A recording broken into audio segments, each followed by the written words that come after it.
کل رات امام میرے خواب میں آئے کہ تجھے اپنا وعدہ یاد ہے؟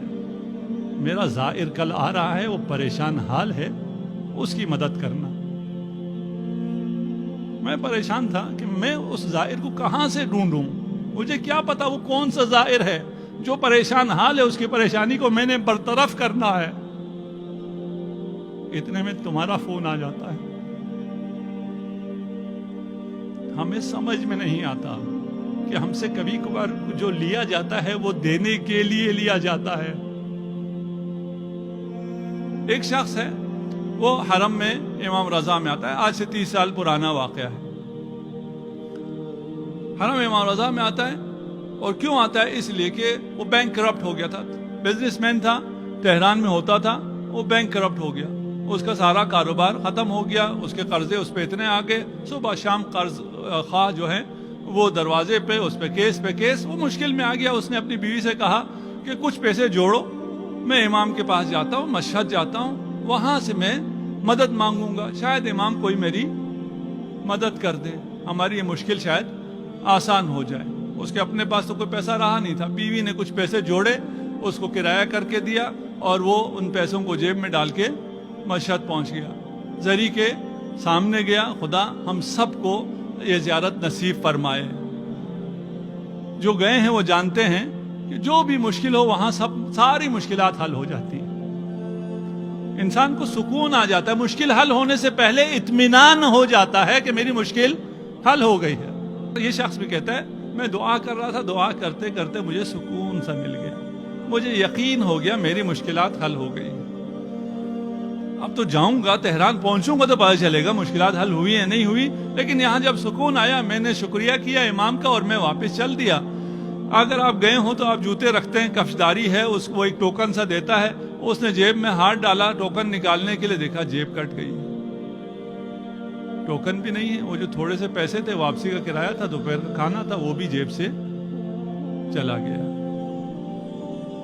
اب اس کے دل میں طرح طرح کے خیال آنا شروع ہو، میں امام آپ کو دینے والا سمجھ کے آیا تھا، یہاں تو آپ نے جو کچھ میرے پاس تھا وہ بھی لے لیا۔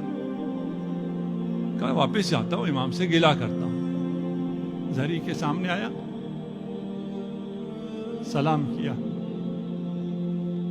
کہتا کہہ نہیں سکا، زبان پہ نہیں لا سکا، لیکن دل میں یہی تھا کہ آپ تو دیکھ رہے تھے نا، میں کوئی پہلی دفعہ بھی نہیں آیا، میں بارہا آپ کے پاس آیا ہوں، پہلے جب آیا تھا میرے پاس اتنا ہوتا تھا، جیب کٹ جائے تو بھی کوئی حرج نہیں تھی، اب تو میرے پاس کچھ بھی نہیں ہے، میں یہی سارا تھا، اب میں کس سے مانگوں، میں کیا کروں؟ آپ اگر دیکھ رہے تھے تو آپ نے میرے ساتھ یہ کیوں کیا؟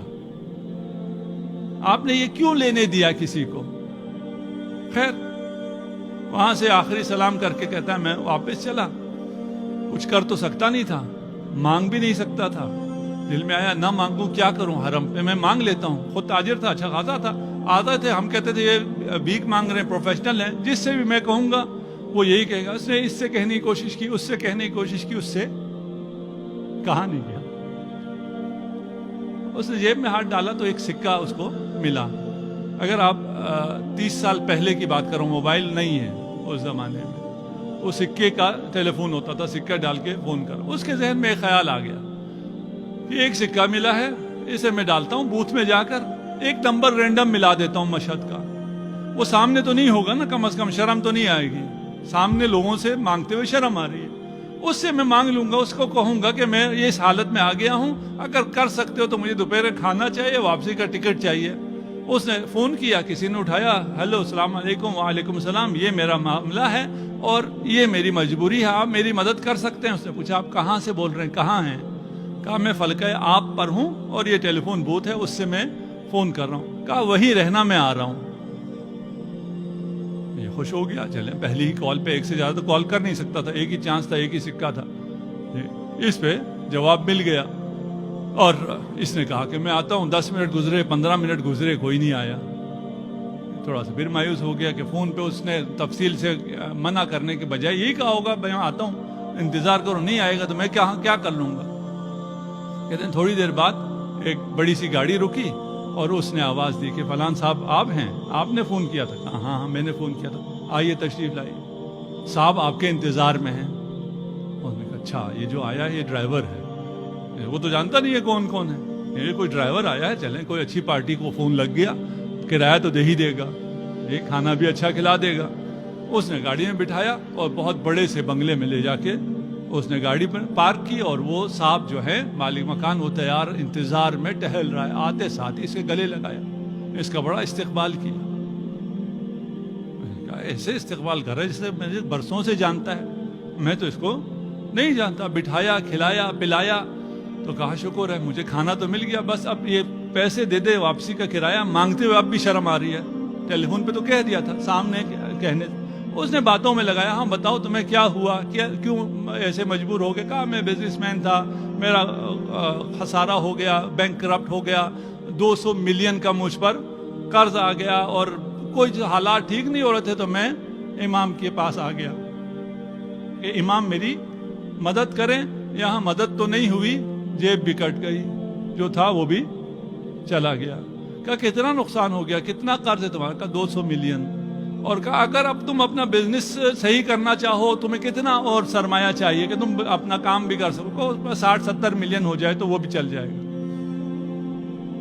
کہا اب مجھے اجازت, کہا تھوڑی دیر ٹھہر جاؤ. چیک بک اس نے تیار رکھا ہوا تھا, ایک چیک کاٹا اور چیک مجھے پکڑایا 200 ملین. دوسرا چیک کاٹا 70 ملین.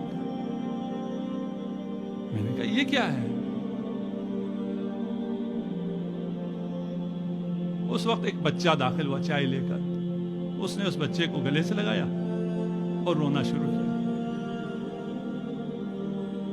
یہ کہتا ہے رونا تو مجھے چاہیے تھا, خوشی سے مجھے رونا چاہیے تھا, مجھے اتنا بڑا سرمایہ مل گیا اور دینے والا رو بھی رہا ہے, شکریہ بھی ادا کر رہا ہے. کہا ماجرا کیا ہے, داستان کیا ہے؟ اس نے پھر سنانا شروع کیا. کہا یہ میرا بیٹا سرطان کا مریض ہو گیا تھا, میں نے بڑا علاج کرایا, مشہد میں علاج کرایا نہیں ہوا, تہران گیا علاج کرایا نہیں ہوا. کہا یہ لا علاج ہے, میں لندن چلا گیا, وہاں میں نے علاج کرانا شروع کیا, وہاں بھی سارے ٹیسٹ پازیٹیو آ رہے تھے اور کہا جا رہا تھا علاج نہیں ہے. آخری ٹیسٹ رہ گیا تھا کہ یہ اگر اس کا نیگیٹو آ گیا تو کوئی علاج شروع ہو سکے گا, نہیں تو یہ لا علاج ہے.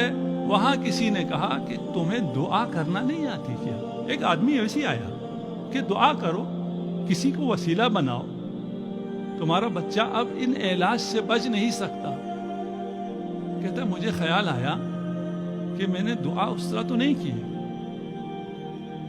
ہم دعا پڑھتے ہیں نا, کل ہو سکتا ہے ہم قیامت کو جا کے کہیں خدا سے, خدایا میں ہر جمعرات کو دعا پڑھتا تھا, میں ہر جمعرات کو دعائے کمیل پڑھتا تھا, اور فلاں قاری کے ساتھ جا کے جس کی بہت اچھی آواز ہے میں دعائے کمیل پڑھتا تھا.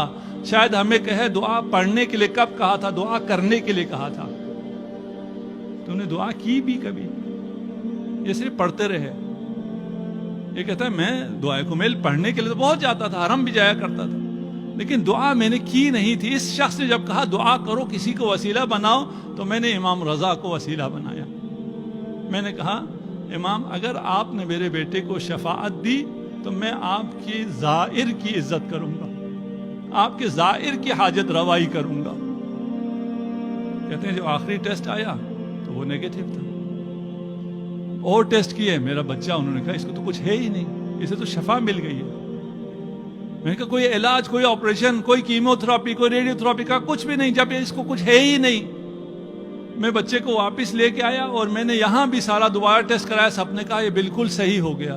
انسان ہے, اتنی بڑی چیز ہونے کے باوجود بھی وہ بھول جاتا ہے.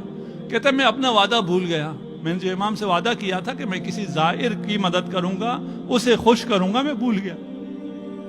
کل رات امام میرے خواب میں آئے کہ تجھے اپنا وعدہ یاد ہے, میرا زائر کل آ رہا ہے, وہ پریشان حال ہے, اس کی مدد کرنا.